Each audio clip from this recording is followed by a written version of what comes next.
Good day, Orteans. Your lecturer for today is Professor Frederick Rodriguez, top 1 in the October 2005 Criminologists Licensure examination. Don't forget to subscribe and hit the bell button to receive the latest updates. Take it away, Fred. On a highway, a traffic sign reads 80 kph as the maximum speed. While the area is very foggy, mahamog, a man drives sakto at 80 kph. If you are a traffic patrol officer assigned at the area, you may apprehend him. Anong kaso?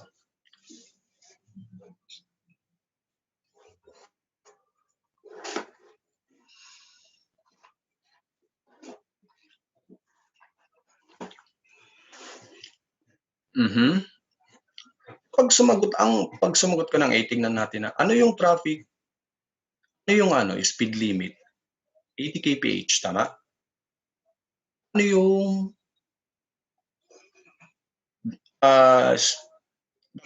ano yung speed limit? Tapos ano yung tinatakbo nung angkot dito, yung suspect? 80 kph din, tama? So no overspeeding, wala ling underspeeding. So the failure to slow down, wala namang ganitong term. So the best answer is reckless driving. Bakit reckless? Ano? Sige, mag-drive ka ng foggy ng 80 kph, hindi mo makikita yan. And one more thing, maski naman pag mahabog ang lugar, pati kalsada dumudulas. Alright? Class, usually itong overspeeding is administrative sanctions or naparusa, pinakaso o ticket. Yung class, pag kinasuhan na sa korte, actually, ang kinakaso ito, reckless imprudence. Okay? So yung overspeeding, part na ng recklessness. Alright? Pag nakarating sa korte, lalong-lalo na kasi kapag may nadamay na property and individuals. Right? Yan.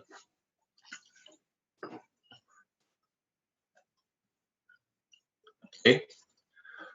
So, poor control measures as major cause of traffic congestion is characterized by makipot na bridges, walang catwalk, yung sidewalk, lack of traffic enforcer along intersection, okay, and insufficient control devices. Anong sagot? Lahat. So, ito yun. Makipot na tulay, kulang ang enforcer, at kulang yung mechanical control device. O kaya may control device nga, nakatago naman pala sa puno or hindi, o nakatago sa tarpaulin. Okay? Minsan sa politician, pati yung traffic sign, pag election, pati yun, dinidikitan ng poster o kung ano man tawag doon. Okay? So, ito yan. Okay, 19. Ay, bumalik. Okay, ito. Lagi rin nalabas to. It's either yung number o yung ito mismo. What theory asserts that man exhibits constant variation of life, energy, and mood? Natandaan niyo pa po, class? Kumbaga, minsan maganda ang mood, minsan down, minsan ang lakas, minsan ang hihina. Anong tawag dito? Okay, very good. From Alwin. Ay, ito pa yung sagot niya? Alwin, Marigold, o kanina pa to? Wala nang pa-participate. Teka, ngayon lang siguro to. The answer is, very good, biorhythm. Okay, very good, biorhythm. Tapos, biorhythm kasi, ito, tingnan natin. A person's life is influenced by rhythmic biological cycles that affect his or ability to various domains such as mental, physical, and emotional. Siguro naramdaman nyo na to. Meron ba kayong part ng college na buong SEM is parang ang pangit ng mood? Meron din namang buong SEM ang ganda ng mood. Ang ganda ng parang takbo ng buhay.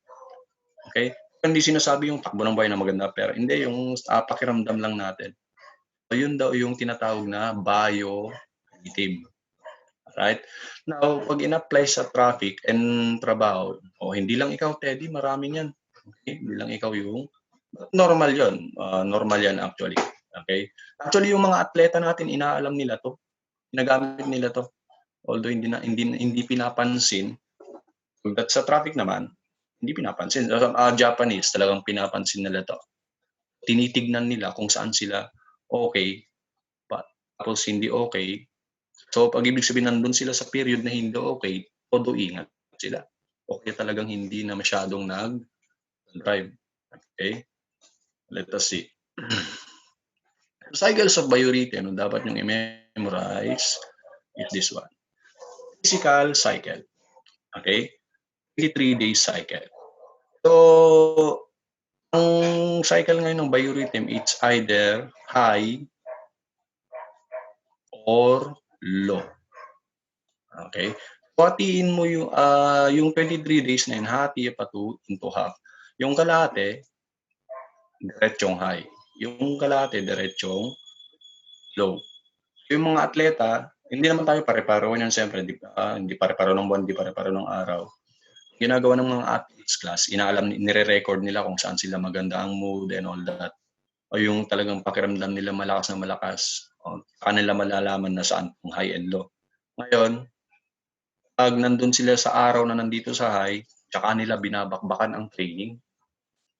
Okay? Pero pag dumating sa low, tsaka nila, yun yung ginagawa nilang rest time, pagpapahinga. Okay? So, having said that, naintindihan ang biorhythm. Tapos, ito na ngayon yung susunod i-memorize. Physical cycle, 23. Paghatiin natin. Emotional is 28. At ang pinakamahaba is intellectual. So, PEI. Ayan. 23, 28, 33. Alright, very good.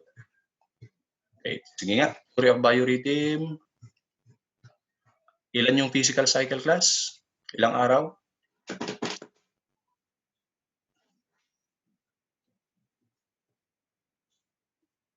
One, 23. Alright, very good, very good. So 23, emotional is 28, and intellectual is 33. Alright. Next.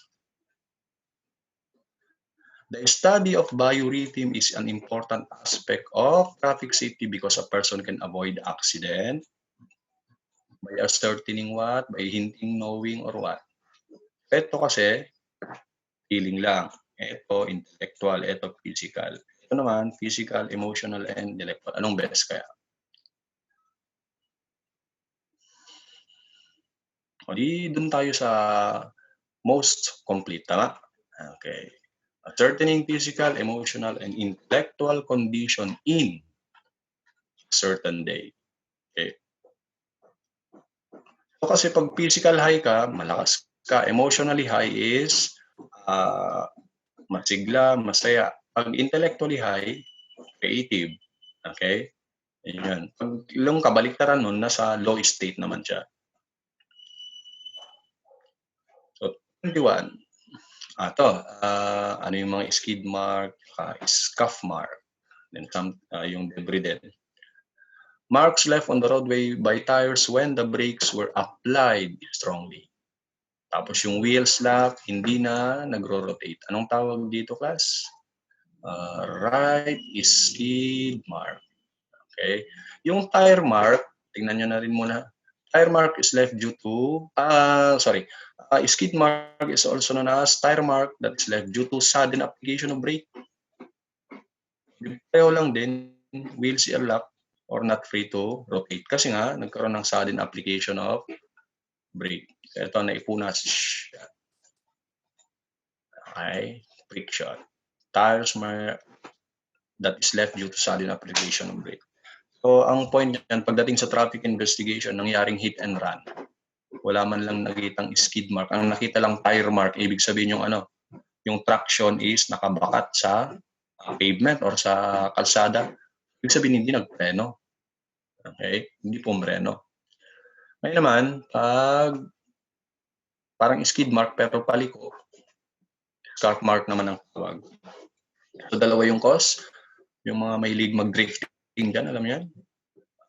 Sudden application of brake and turn of steering wheel.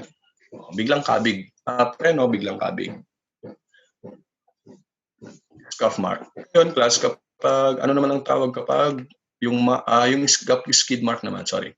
Yung skid mark is repetition of braking. Repetition, ayan. Kaya ganyan ang tura. And then, tear mark is marks left by the tire on the road while moving. Kaya kitang-kita yung traction kasi umiikot yung gulong. Right? Traction mark. So, pwede rin ganito. Ano yung mga tatandaan nyo? Ano yung tire mark, gap skid, scuff, and skid mark. Okay. Of course, pagdating sa main review, malamang madadagdagan pa yan. So far, eto muna ang tandaan. Okay. Ano naman yung debris? Materials, parts of the vehicle that was left. Okay. After it collided on a person or other vehicle. Debris. Okay. Silent S daw. Debris. Alright. Tingnan niyo to. Later on, may situation tayo para dito.